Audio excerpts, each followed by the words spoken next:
Helsingin Hartwall Areenan torstailassa käydään taistelua tärkeistä pisteistä, kun Jokerit saa vieraakseen Tapparan. Sarja 9 Jokerit puhaltelee pisteen päässä Tapparan niskaan.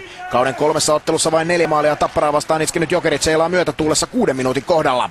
Jani Rita tulee heittämällä maalin takaa ja sivaltaa kiekon kylmästi ohi Harri Säterin. Ridalle kauden 12 maali. Tiistaina 9 ottelun tappioputkensa ässien kustannuksella katkaissut Tappara kuittaa ajassa 16.50.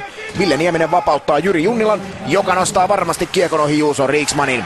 Junnilan kauden 9. myös Harri Ilvoselle syöttöpiste.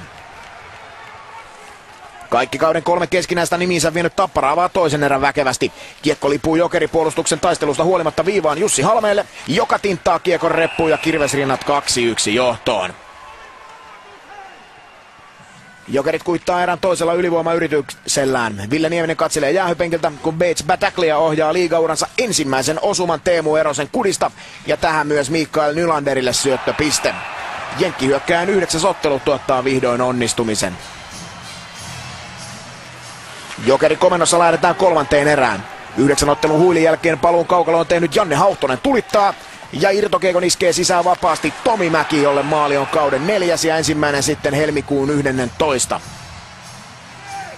Kolmannessa erässä Jokerin puolustukselle tapahtuu kardinaalimoka. Niklas Lusenius unohtuu luukulle, eikä 20-vuotias hyökkääjä anna tästä armoa. Joonas Enlund ja Pekka Sarvo tähän pisteelle ja Luseniuksella kasassa nyt 40 tehomerkintää.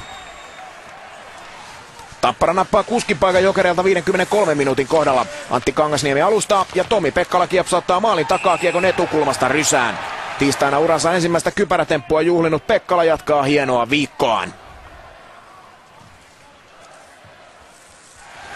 Tappara kestää lopussa Jokerin myllytyksen ja nappaa Jokereiden päänahan 4. kerran tällä kaudella. Helsinkiläisille toinen tappio putkeen.